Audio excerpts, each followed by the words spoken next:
Fala pessoal, muito bem-vindos ao canal Ler é Preciso. Me chamo José Lopes. Hoje eu falarei sobre o livro A Política da Prudência do autor norte-americano Russell Kirk. Na realidade, esse vídeo é o segundo vídeo sobre o livro. Eu fiz um vídeo, melhor dizendo, para o primeiro capítulo e agora vou fazer um vídeo para o segundo capítulo. Acredito que os dois capítulos dessa obra maravilhosa merecem cada um vídeo independente. Bem, aqui no capítulo 2, ele vai falar, o Russell Kirk, dos 10 princípios conservadores. Ele já explicou no capítulo 1 a diferença entre o conservador e um ideólogo. O conservador, ele entende que a política é a arte do possível. Já o ideólogo, ele usa a política como um instrumento em busca dos seus objetivos, como um instrumento para refazer uma sociedade. E nessa marcha, segundo Russell Kirk, o ideólogo é impiedoso. Então, Russell Kirk vai defender que o conservadorismo não é uma ideologia. Não existe um manual que diga o que se deve fazer ou acreditar para ser um conservador. No entanto, Russell Kirk, nesse capítulo 2, vai estabelecer 10 princípios que os conservadores, nas suas mais variadas vertentes, devem ter em mente antes de se autoafirmar como um conservador. E são esses 10 princípios que balizam, digamos assim, o que é o conservadorismo moderno.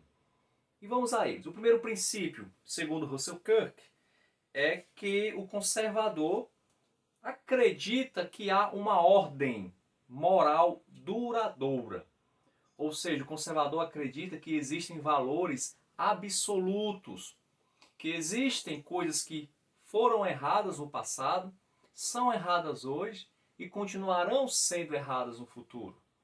Tá? Então o conservador ele não adere ao relativismo, porque ele crê, e grande parte dos conservadores trazem isso da religião, crê que existe um Criador, existem valores morais absolutos, então ele se apega a essa ordem moral absoluta.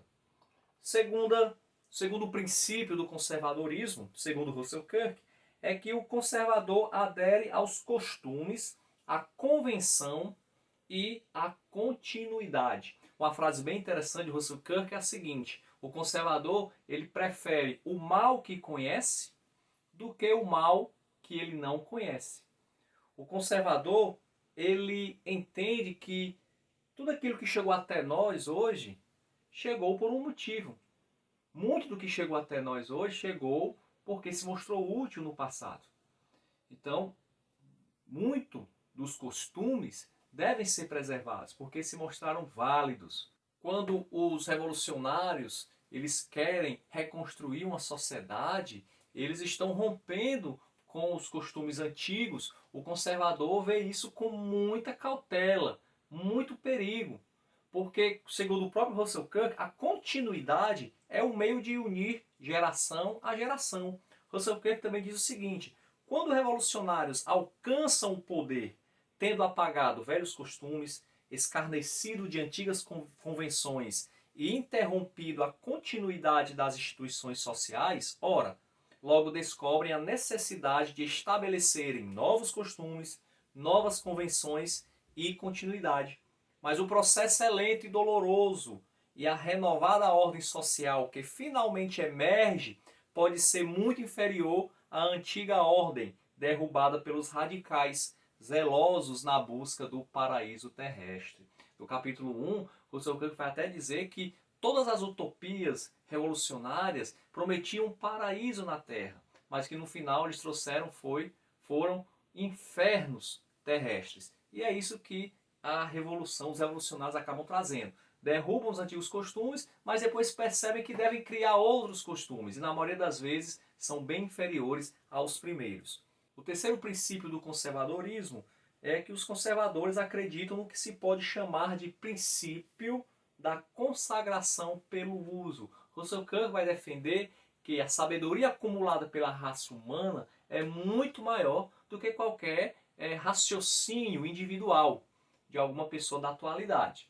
Então, não por melhor que seja um pensamento progressista, um pensamento utópico, por melhor que ele pareça ser, ainda assim, aquilo que vem sendo consagrado pelo uso ao longo das gerações é muito maior, é muito mais sábio do que esse pensamento atual. Por quê? Porque o seu vai defender que o pensamento do ser humano individualizado muitas vezes é egoísta, é mesquinho. Mas o arcabouço de conhecimento da espécie humana, não de um ser humano, mas da espécie como um todo, ela se torna muito mais valiosa. O quarto princípio do conservadorismo é que os conservadores são guiados pelo princípio da prudência, ou seja, ele é contra o conservador mudanças drásticas, mudanças radicais, ideologias que prometem transformações abruptas. O conservador ele é prudente, ele deve ser prudente, ele deve refletir antes de fazer alguma mudança no que diz respeito à sociedade como um todo. Por quê? Porque qualquer medida pública, segundo Russell Kirk, qualquer medida pública deve ser julgada pelas suas consequências de longo prazo, não apenas por vantagens ou popularidades temporárias. Os esquerdistas e os radicais, diz o conservador, são imprudentes, pois se lançam impetuosamente em direção aos próprios objetivos, sem dar muita atenção ao risco de novos abusos ainda piores que os males que esperam debelar. As revoluções do século XX, principalmente, mostram muito isso. As revoluções comunistas acabaram se tornando muito pior do que o que já era ruim.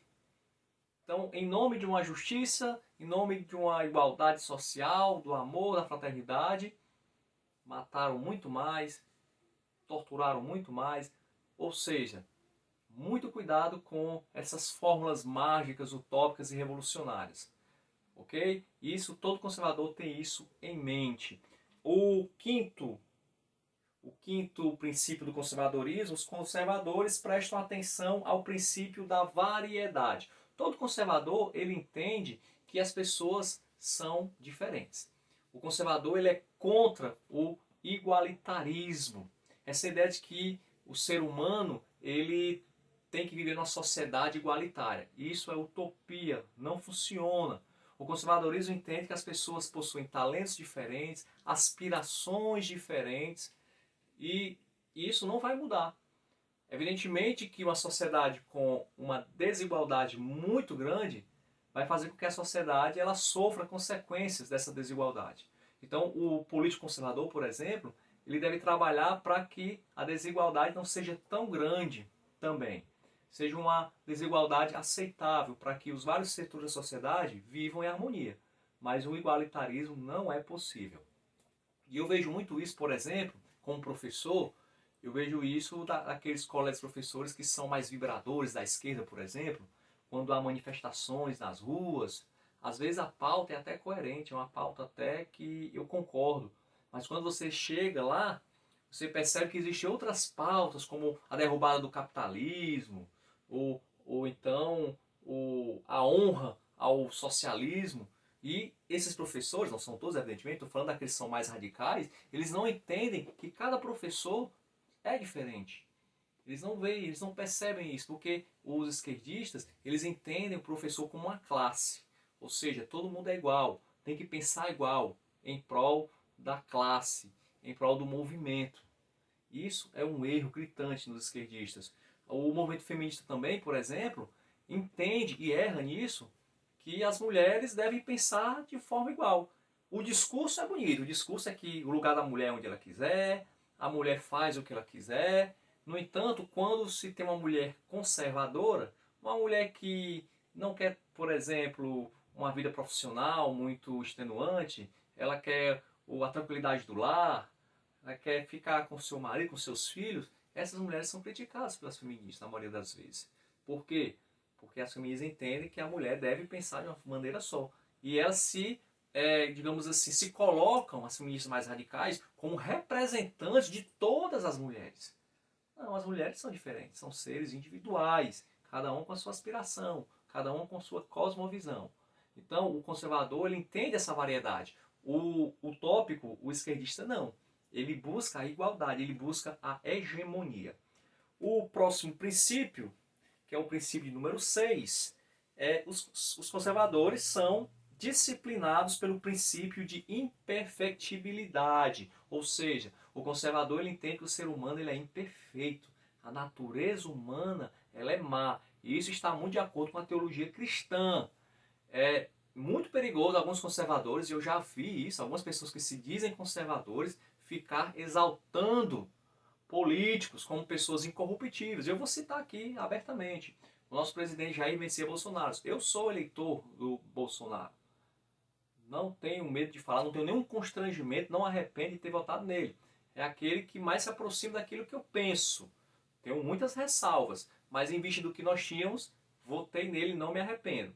No entanto, tenho em mente que ele não é incorruptível. Que ele pode sim ser pego em algum esquema de corrupção, eu já estou preparado para isso. Eu vejo e vi um vídeo recentemente, que esse vídeo foi até o próprio Bolsonaro publicou num grupo privado do WhatsApp, e eu cheguei a assistir esse vídeo, que tinha uma frase lá que dizia o seguinte, que era um político, que o Bolsonaro era um político incorruptível. Uma pessoa que se diz conservadora, que fala uma coisa dessa, e pior, sendo cristã, ela não tem nenhum conhecimento, e se beira a heresia. O conhecimento dessa pessoa sobre o conservadorismo, sobre a teologia cristã, deve ser pífio.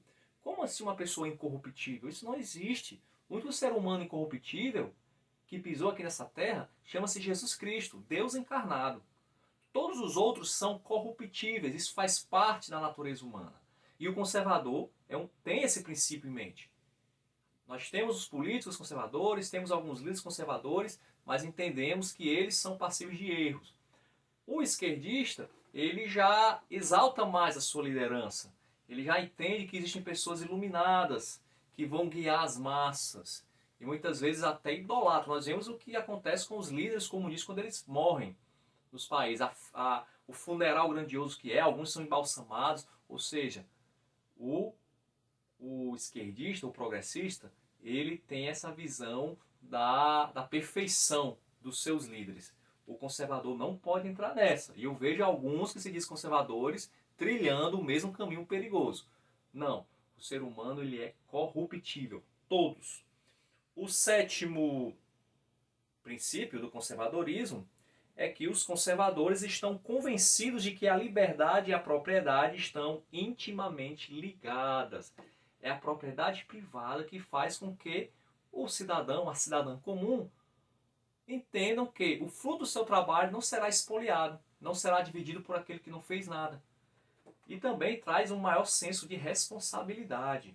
A sociedade também cresce economicamente porque as pessoas buscam primeiramente o seu próprio benefício. O capitalismo é um sistema falho como qualquer outro sistema humano, mas ele tem, digamos assim, uma qualidade que outros sistemas não têm, que é usar algo que é ruim, que é o egoísmo, para algo bom. Todos nós buscamos no livre mercado e também numa sociedade onde a propriedade privada ela é tida como algo inviolável, todos nós buscamos o nosso próprio interesse. Isso é um egoísmo. No entanto, nós beneficiamos outras pessoas a partir desse nosso próprio interesse. Um exemplo que é muito comum, o padeiro, quando ele acorda 3 da manhã para fazer o pão, ele não está preocupado em simplesmente levar pão para os lares. Ele está preocupado no dinheiro, no seu bem-estar, no seu sustento. No entanto, aquele egoísmo do padeiro beneficia outras pessoas. Isso é só um exemplo, tá? Então a propriedade privada, ela é fundamental para todo conservador. A pessoa que defende que o Estado deve, digamos assim, tomar as propriedades privadas e distribuir de forma igualitária, essa pessoa ela é uma pessoa que não pode ser considerada uma conservadora. Ela é uma esquerdista, progressista, enfim, menos conservadora. O oitavo princípio do conservadorismo, os conservadores defendem comunidades voluntárias da mesma forma que se opõem a um coletivismo involuntário. O conservador ele vai defender que os cidadãos, as cidadãs, eles se unam em instituições voluntárias, em comunidades voluntárias. Aqui ele vai dar um exemplo mais do povo norte-americano, onde é muito comum o cidadão norte-americano participar de comunidades onde eles se reúnem para decidir os rumos das suas pequenas cidades, por exemplo. E a gente vê muito isso em filmes, aquelas assembleias do povo realmente. O governo norte-americano não é tão centralizado. Existe uma certa autonomia, existe aliás uma autonomia nos estados e também uma certa autonomia nas cidades daquele estado. Coisa que é diferente aqui do Brasil. O poder ainda é muito centralizado no Brasil.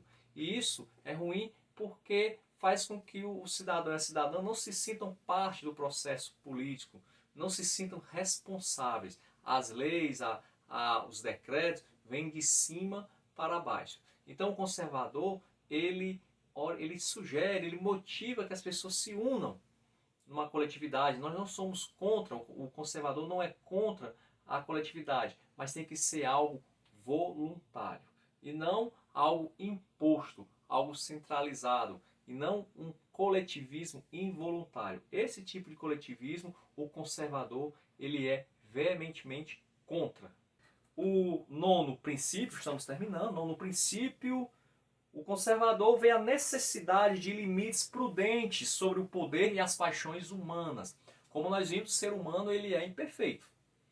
Então, quando ele chega no poder, um presidente da república, por exemplo, ele não pode governar sozinho. Nós não podemos esperar que ele simplesmente vai guiar a nação pelo caminho da justiça, porque ele é o escolhido, ele é o Messias, né? Não.